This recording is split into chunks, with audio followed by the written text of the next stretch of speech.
In the fall of 1984, under the vast and indifferent sky of northern Nevada, a child vanished without a single trace.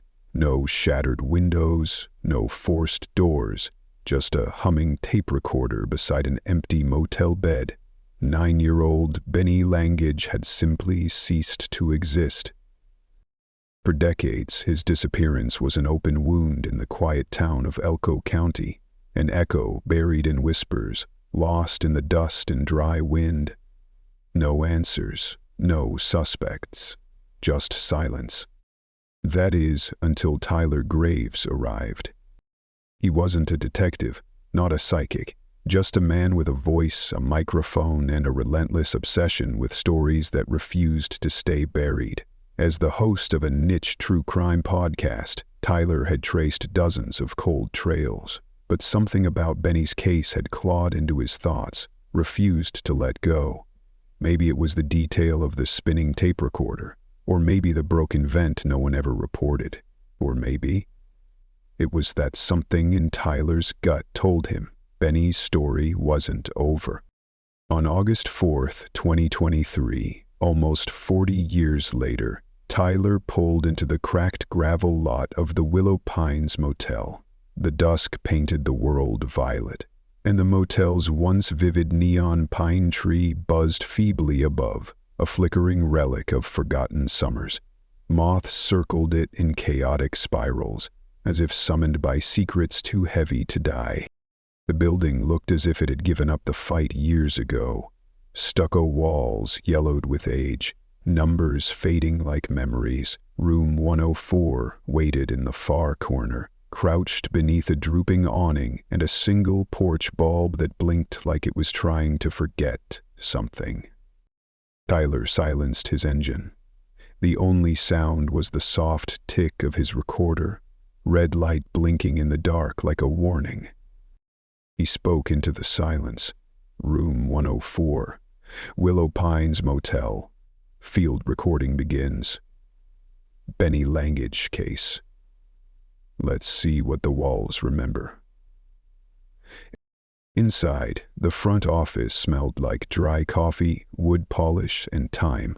A tired man behind the desk looked up from a dog-eared paperback. His skin was sun-leathered, one eye adrift, wearing the motel's uniform like a sentence. He didn't bother to rise. "You Graves?" Tyler nodded. "Thanks for letting me book 104. I know it's a strange request." "Room's clean," the man said flat. "Don't go tearing up my floorboards or poking holes in my walls. You FBI, ghost guy, whatever. I got nothing to hide, but I got nothing to give either." Tyler smiled, accepting the brass key dangling from a red triangular tag. No drama, no damage, just sound. The man grunted. "Drama's already in the walls, son." Before Tyler could ask what he meant, a voice drifted from the office doorway. A woman, 70s, wiry gray hair in a bun, cigarette burning to the filter. Her eyes glinted like someone who'd seen too much and told too little. "You're here for the Langage boy," she said, exhaling smoke. "That child that vanished from Whiteford." Tyler hesitated. "Yes, ma'am, for my podcast." She nodded slowly. "I stayed in that room the night after it happened. The bed was still cold. Felt like he never really left." Room 104 was quiet when Tyler stepped in, still, unmoved. He didn't unpack, just placed his duffel on a chair and powered up his audio gear. The air inside the room was oddly thick, like the room had been holding its breath for decades, waiting for someone to listen. The layout was simple, almost sterile. One queen bed, a battered dresser, a nightstand with ancient gouges in the wood. The AC coughed from the wall, and the curtains hung heavy, stiff with years of dust. But something caught his eye. In the far corner, near the ceiling, a discolored patch surrounded a crooked vent cover. The screws were mismatched, sloppy, like someone had tried to hide something, and gave up halfway. "Are you all right?" Sarah asked. "Let's go," said nearby. He approached slowly, recorder in hand.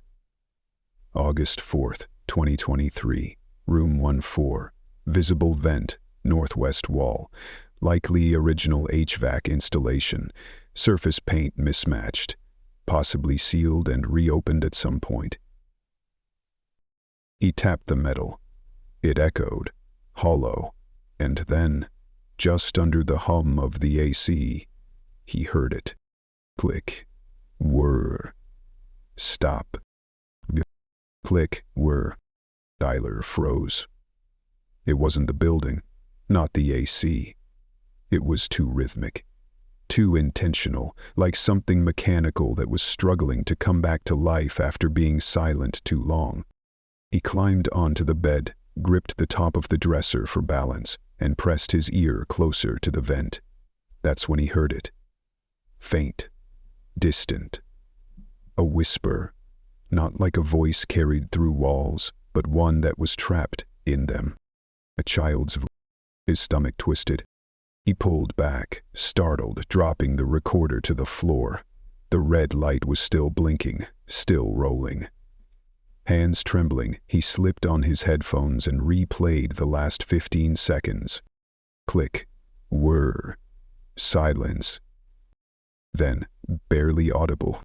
"Don't tell you." The words clawed at something deep in Tyler's chest. Not just fear. It was sorrow. The kind that seeps through time. A child's last secret. A whisper too painful to repeat. And suddenly, Tyler knew this wasn't just a story. It was a haunting, a wound in the world, still bleeding beneath layers of drywall and silence. And he had just torn it open. Tyler sat in the driver's seat, door wide open, notebook balanced on his knee, and dusk thickening like spilled ink around him. The dry desert wind whispered through the empty parking lot, stirring dust and brittle weeds beneath the flickering motel sign. The world seemed off-gram, tilted, breathless. He pressed the record button softly, as if afraid of breaking the silence. The old note. Day 1, 9:17 p.m. I think I just found the first real lead in the Benny Langage case in almost 4 decades. There's something inside the wall of room 104, mechanical, and more than that. A voice. I swear to God I heard a voice. His eyes lifted to the room again.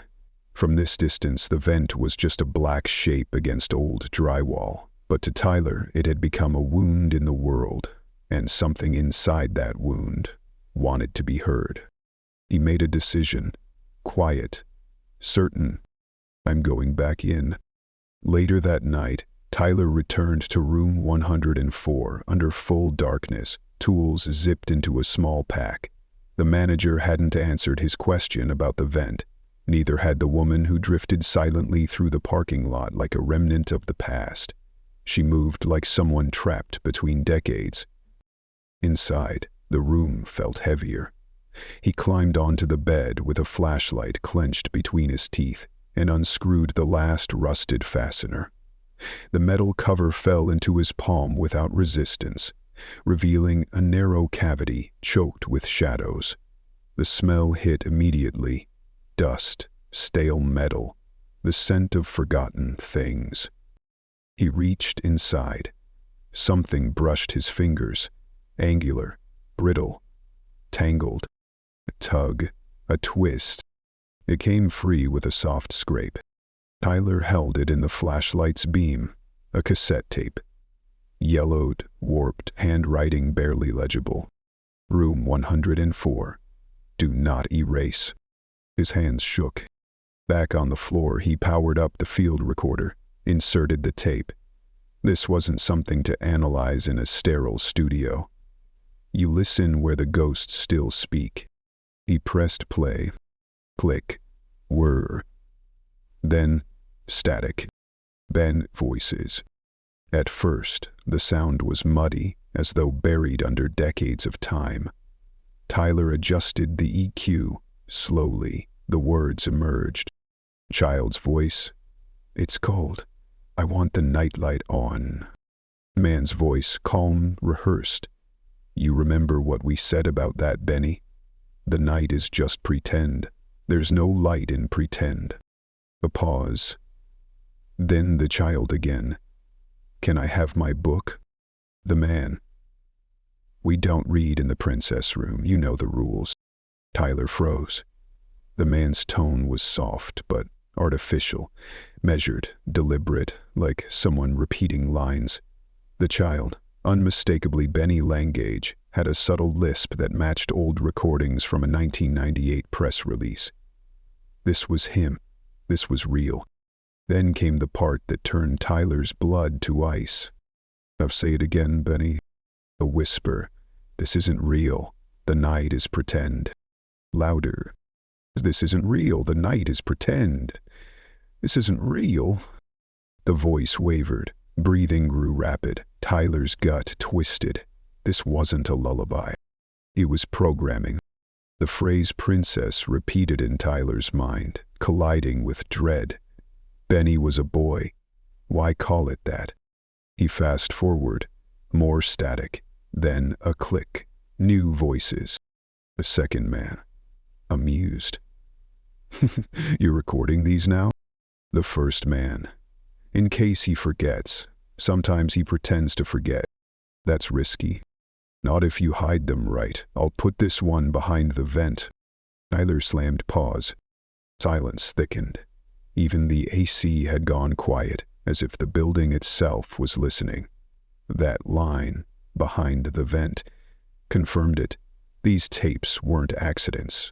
They were evidence, hidden with intention. This wasn't a crime of impulse. This was a system, a partnership. Tyler took frantic notes, the implications spiraling in his mind. The conditioning, the recordings, the multiple adult voices. Whoever was involved knew what they were doing, and they weren't working alone. This was ritual.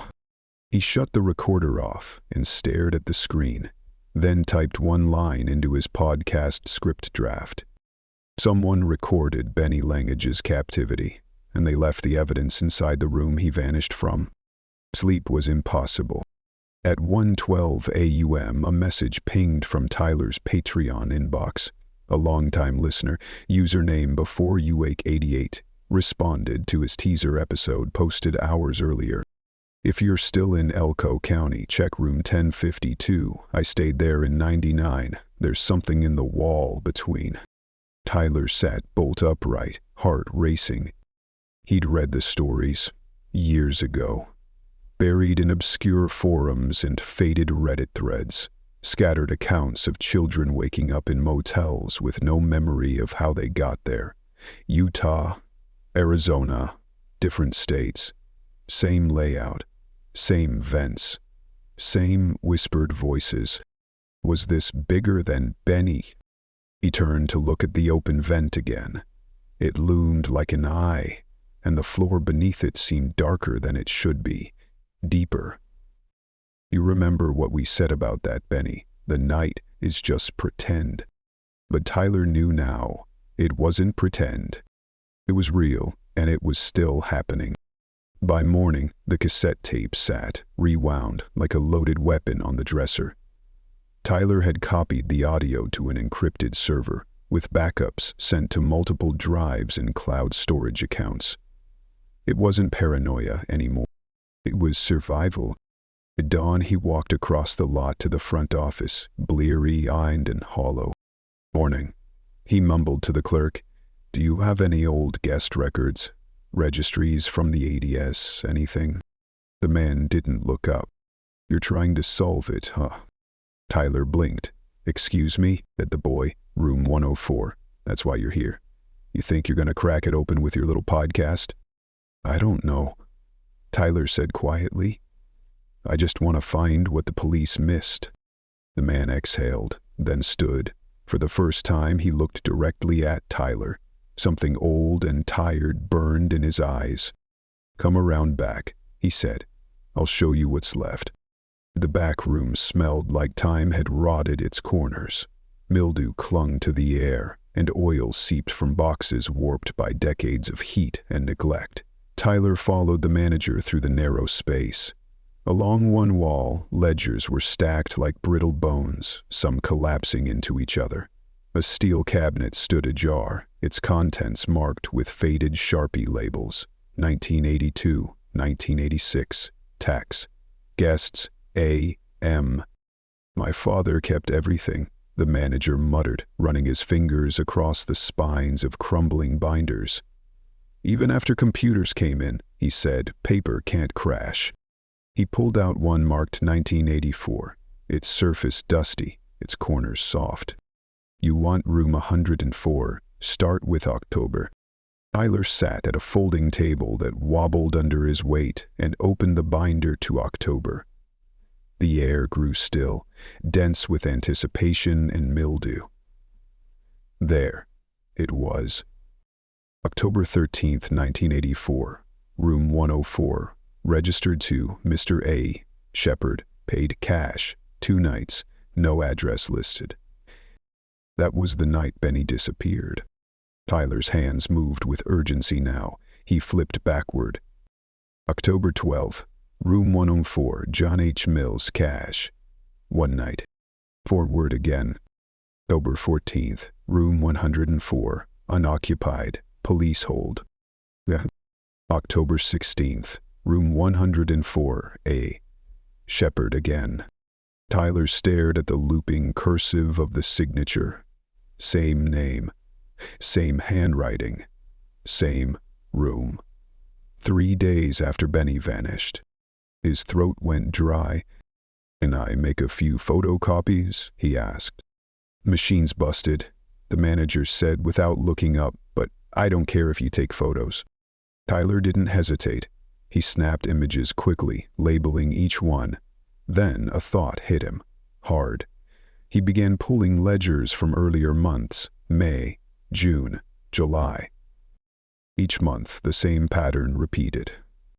Room 104, paid in cash, no ID, different names. A. Shepard, J. Mills, G. Harmon. Always 104, always aliases, always cash. It wasn't coincidence. It was clockwork. Tyler started a list in his phone. January 22nd, G. Harmon. March 11th, A. Shepard. May 3rd, J. Mills. July 19th, G. Harmon. October 13th, A. Shepard. And then it hit him. Those weren't just names. They were rotations. 3 masks, 1 pattern. He rushed back to room 104 and tacked the registry photos to his corkboard. His heart pounded as he opened a case file spreadsheet he'd built over the years. Missing minors, Western U.S., 1980 to 1986. He began cross-referencing. July 21st, 1984. Carrie Landers, age 8, disappeared from Ely, Nevada. 2 days after G. Harmon stayed in 1-4. May 4th, 1984. Michael Deal, age 7, vanished from Wells, Nevada. The morning after J. Mills checked out. He scrolled faster. March 13th, 1984, age 9, Battle Mountain. The day after A. Shepard signed it. The screen blurred. Tyler blinked. It wasn't just Benny. It never had been. 3 names, 1 monster, or 3 men sharing a design. Either way, room 104 wasn't a crime scene. It was a ritual site. He pressed record on his handheld mic. Registry analysis confirms at least 3 child disappearances align with aliases tied to room 104. Same handwriting, same pattern. This wasn't random, it was systematic. He paused, staring at the vent. And it had a name. 3 of them. Shepard, Mills, Harmon. Like wolves taking turns wearing the same pelt.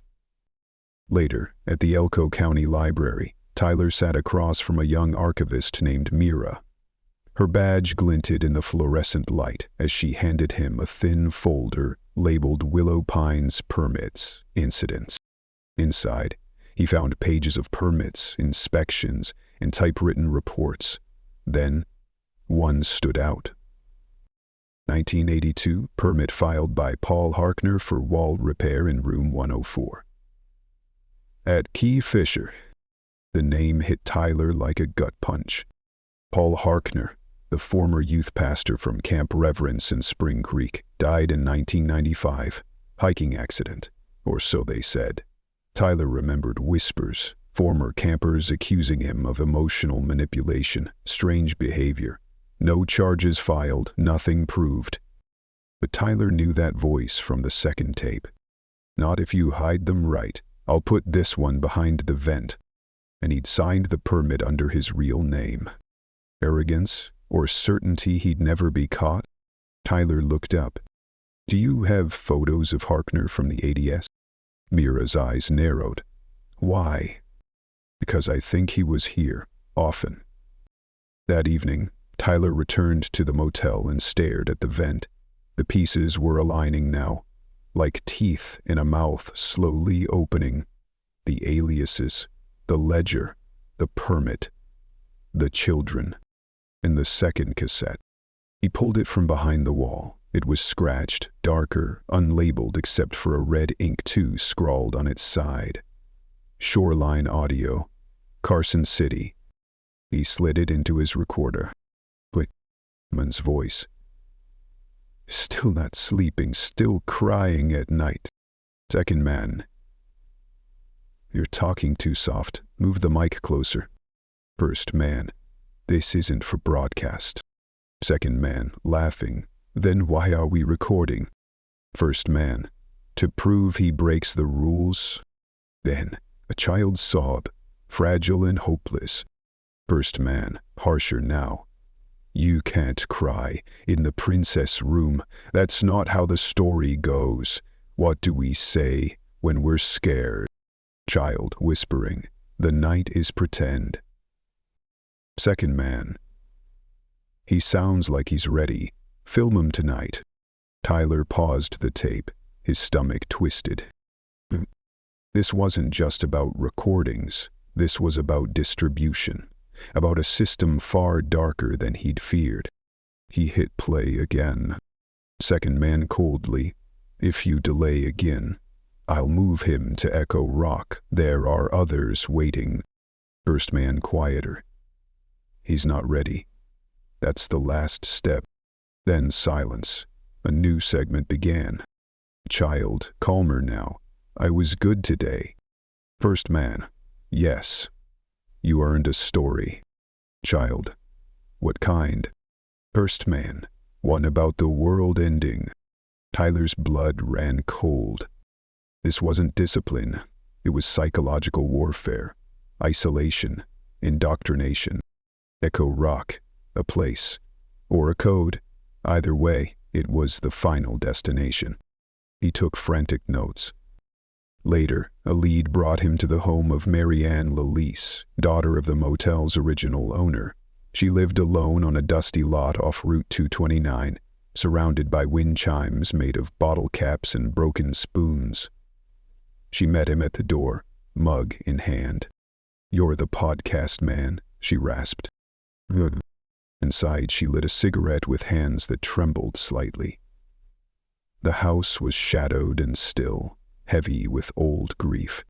He said room 104. I think something happened there long before 1984. She stared into the smoke. Remember a man, booked out a room a lot. Always paid cash, never spoke much. Kept a blue duffel bag next to him like it was part of him. Tyler leaned forward. They changed it every time. Shepard, Harmon, Mills, same man. Always. How do you know? She exhaled. Palm glass eye. You see that once, you don't forget. It wasn't in any file Tyler had seen. In the bank? Never let it out of his sight, not to the bathroom, not to get ice. He'd set it down next to his feet, like it was alive. Tyler played a short clip of Harkner's voice. Marianne went rigid. That's him, she whispered. That's the voice. You sure? Worked front desk 3 summers. You don't forget the ones who tip you $10 to never knock on their door. Tyler pressed. Did he ever come with anyone? Women? Children? Never, but once my dad said he thought he heard crying through the vents. Sheriff's office told him it was probably the TV, or a dream, told him to sell the place if he couldn't sleep. Back in room 104, Tyler stood staring at the vent, now just a dark opening, a mouth. The wall between room 104 and 105 was hollow. He confirmed it with a knock, then a measurement, 3 feet shorter. A hidden chamber. He turned on the recorder. Possible concealed crawl space. Observation or storage. Suspect used aliases. 1 physical marker. Artificial eye. Systematic timeline. Echo Rock potentially a secondary site. And he hesitated. I think there's still something inside the wall. August 7th, 2023. Lamal, Nevada. The house was small, hidden in the cottonwoods, the kind of place where pain grows roots. Joanne Langage answered the door in a pale sweater, despite the heat, her hair pinned, her posture proud but worn. You're the one with the podcast, she said, not asking. Tyler swallowed. Yes, ma'am. I think I may have found part of what happened to your son. Yes, ma'am. Tyler Graves, he said gently. Joanne Langage gave a slow nod, her face unreadable. I don't talk to journalists. I'm not one, Tyler replied quietly. But I found something, a recording, from the motel. She blinked once, just once. Then, without another word, she turned and walked back inside, the door left open in her wake. The house was small but clean, the air faintly scented with lemon oil and old cedar. The den held a kind of time capsule warmth, heavy drapes, furniture that had survived the Reagan years, and a stone fireplace flanked by family photos. At the center of the mantel, a framed image. Benny, age 7, in a red jacket, bowl-cut hair, beaming with shy pride. The same photo that had once flickered across local news broadcasts and missing child posters. I never moved, she said without turning around. Her voice trembled with strength, not fragility. Not since he disappeared. I told myself, if he ever found his way back, I wanted to be where he last remembered me. Dizing lingered on the photograph. May I play you something? She hesitated, her hand drifting to the silver chain at her neck, fingers resting on a tiny angel charm, her eyes clouded. I've never heard the tapes, she whispered. The police took the recorder, said it was blank. It wasn't, Tyler said. No, ma'am, it wasn't. He cued the tape. Click, whir, then static. Then Benny's voice, small and afraid. It's cold. I want the nightlight on. A man responded, his tone smooth and rehearsed. You remember what we said about that, Benny. The night is just pretend. Joanne flinched. Her lips drew tight. She reached for the arm of her chair, but didn't stop the tape. The recording unfurled. Commands, repetition, and then that devastating line. Now say it again, Benny. A whisper, this isn't real, the night is pretend. Joanne's eyes shut. Silent tears slid down her cheeks. The room held its breath. With thought for Tyler paused the tape. Joanne opened her eyes slowly and wiped her face with her sweater's sleeve. Her voice came out in a fragile murmur. The voice, the man, he sounds familiar. Tyler nodded. I believe he checked in under the name A. Shepard, but he used others, Mills, Harmon, same handwriting. Always paid in cash. He had a blue duffel bag, one glass eye, and a voice like a lullaby turned cold. Joanne stood slowly, crossing to the mantel. She picked up a photo of herself and Benny, taken in front of the Willow Pines Motel. The last one before everything fractured. "There was a man," she said, eyes on the picture. "I remember now. Benny had a meltdown in the parking lot. He never liked new places. I was trying to juggle our bags, calm him down. This man came over, said he stayed there often, carried our suitcase to the door of room 104, smiled at Benny." Tyler's stomach churned. Was he wearing long sleeves, even in the heat? She blinked. Yes, and gloves. White cotton gloves. I thought maybe he had a skin condition.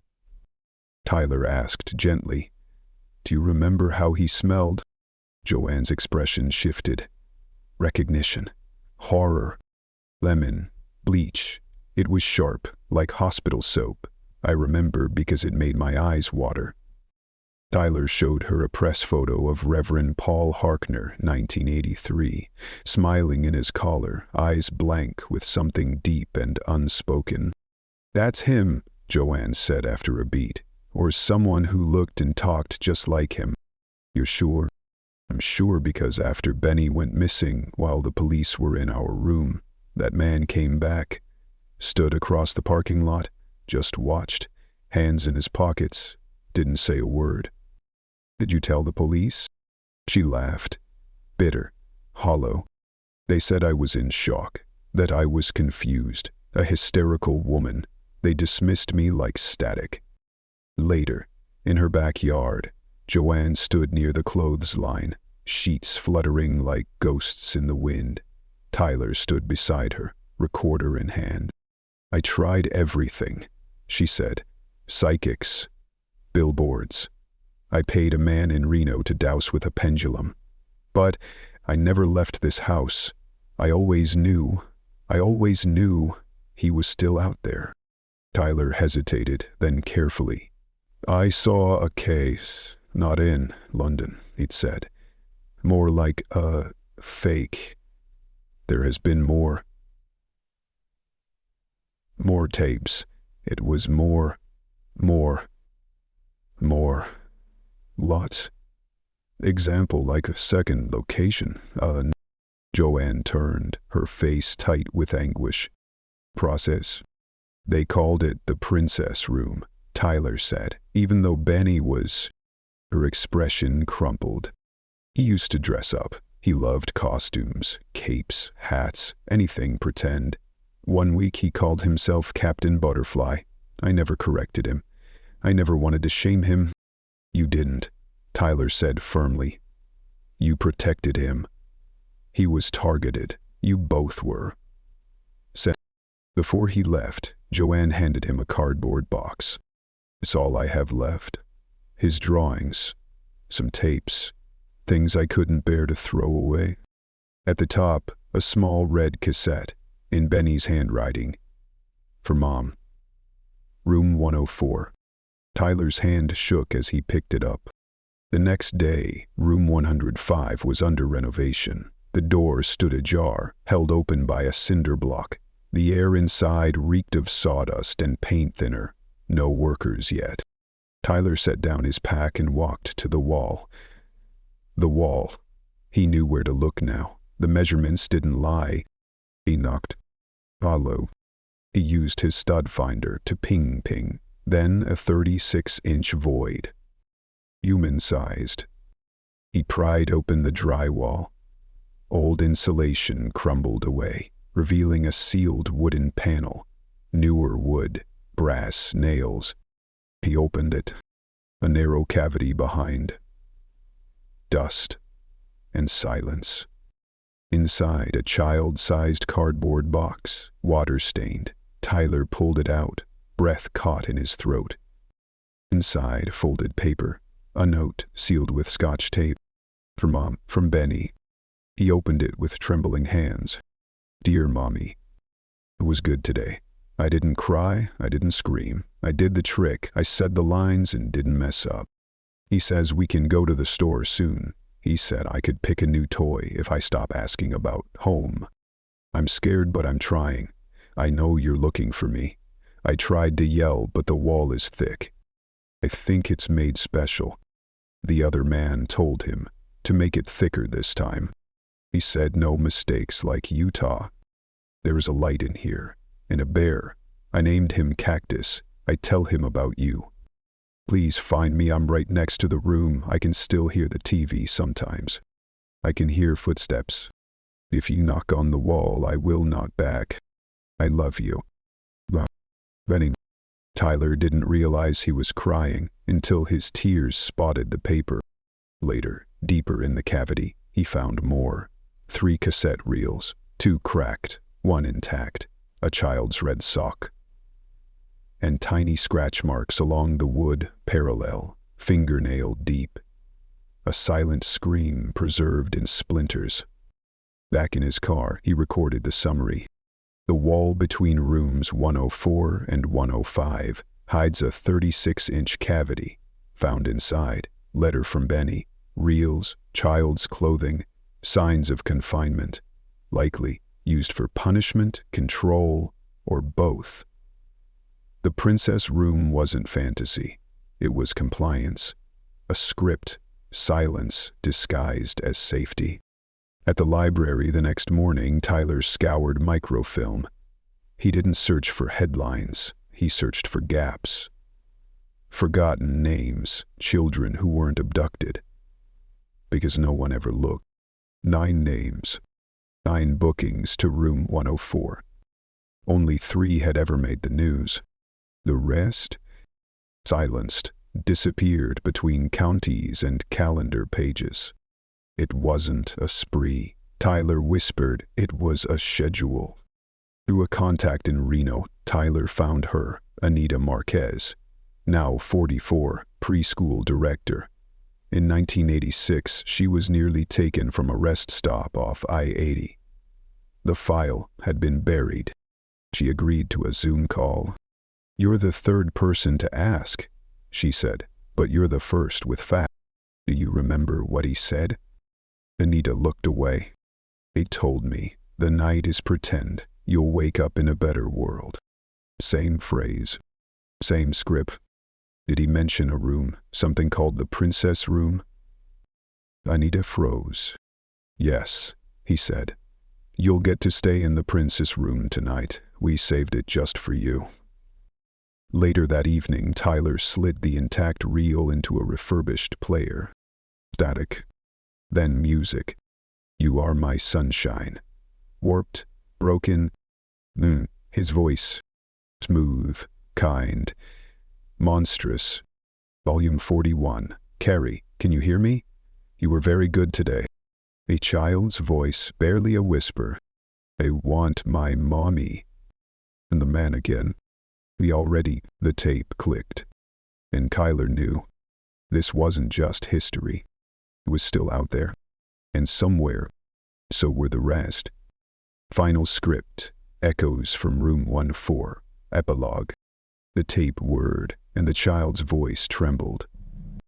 The world is gone, she whispered. But this room is safe. Then, almost in unison with a man's voice, and now we say it together. What is the rule? The child's voice, barely audible. The night is pretend. The man, good girl, now smile for me, okay, like a princess. Tyler shut off the reel. His fists were clenched so tight they shook. In his audio diary that night, his voice was heavier. This was never just about Benny language. There were at least 5 children, maybe more, all connected by patterns, aggregations, recordings, rituals. Harkner was part of it, but he wasn't alone. The system was too clean, too methodical. It wasn't a place, it was a program, and it didn't end in 1984. It evolved. August 10, 2023. Before the sun cleared the pines, Tyler woke from a dream of spinning cassettes and vent grates breathing secrets. Something had stuck with him. He flipped through his notebook. Tape logs. There were records of every recovered reel. 41 for Carrie, 43 for Michael, 45 labeled Echo Rock Candidate, and more. But 47? No file. No transcript, no tape. Just a scrawled note, filed off-site, HR approved. As Hartner? Or something worse? Human resources. Hidden repository. Then he saw it. A name that hovered like a ghost over every piece of the story but never made contact. New Dawn Fellowship. The church where Paul Harkner once preached. The church that funded the Halstead program. By 10:17 IEM, Tyler was parked outside the chapel. The old wooden sign still clung to its message. We raised them in the light. He'd emailed ahead under the guise of a podcaster researching forgotten faith communities. Reverend Elson welcomed him. The records room was unguarded, unmonitored. One flickering bulb, one lock. Tyler picked it. In a drawer labeled Media Restricted, he found it. Tape 47. A worn label, property of Pastoral Training Division. Index cards beneath it. Subject, Halstead Intake. This conditionally approved. Instructor, Harkner P. Keywords, Princess Rune /repetition /witness /dissociation. He played it. A child.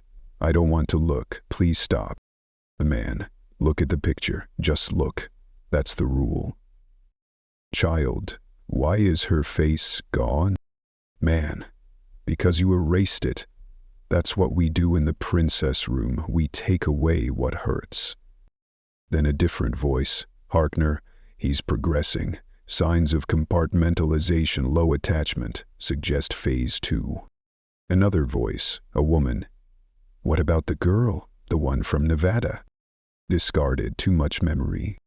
They spoke of children like tools, like things. At 7:45 p.m. back in room 104, Tyler pulled the threads together. New Dawn, Halstead, Echo Rock. The initials HR? Halstead Repository. A state-licensed youth camp, a hidden intake site. And all of it built on silence. On August 12th, coordinates from a land deed led Tyler to a forgotten A-frame lodge in the Ruby Mountains. Echo Rock. Inside, child-sized beds, rusted mattresses, a door labeled Reflection Room. The walls inside were covered in ghostly handprints. On the floor, a VHS. Phase 2. Final. The footage showed a child sitting under a spotlight, barely visible, but the sock on their left foot matched what Tyler had found behind the wall in room 104. Off-camera voice. Do you remember what the princess room taught you? Child, not to ask. Behind the lodge, Tyler found stone markers with initials B8, C14, M11, Benny, Carrie, Michael. But Benny had left something else.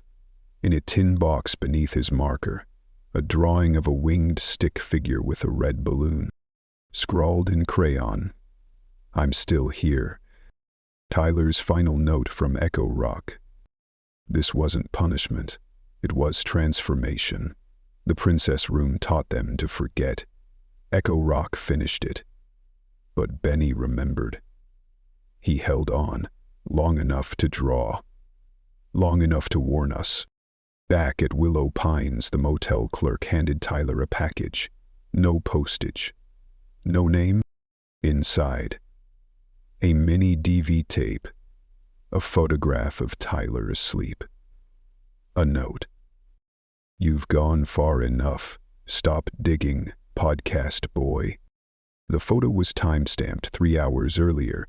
Behind his curtain, a silhouette. He played the tape. Benny, on camera. If you're seeing this, I didn't make it out. I was here 61 days. They said I was getting better. They told me I was chosen. But I remembered my mom's voice. That's how I stayed me. Don't stop. They moved it. Look for the bell tower. That's where they record the last one. Footage cut to a hallway. White tiles, metal cross. Door marked Studio 3. The girl's voice. Is my mom still coming? A man. Not tonight. You're in the next phase. Girl. I don't want to be a princess anymore. Man, then we'll make you something else. At the bell tower site near Carson City, Tyler found Studio 3. A pink room with a child's chair under a spotlight.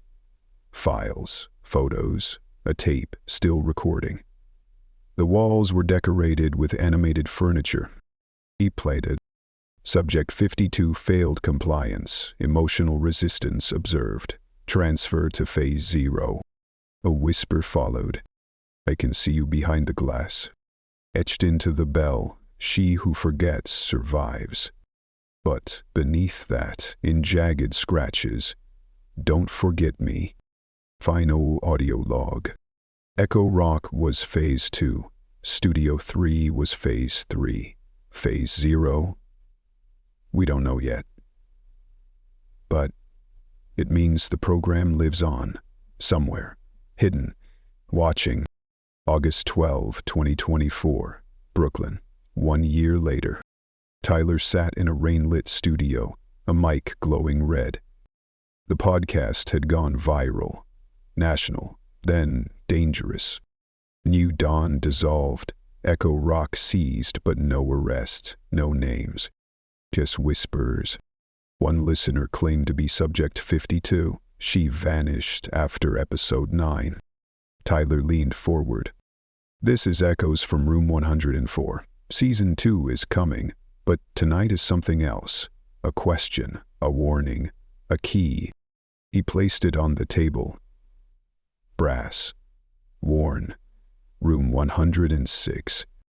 The room no one ever used. Sealed since 1985. I may never see what's behind that wall, but if you were there, if you remember the voice behind the glass, the knock pattern, the chalk under your nails, you're not alone, not anymore. He paused. From behind the studio wall, a soft knock. Once, then twice, then 3 times. Tyler didn't flinch. He just pressed record.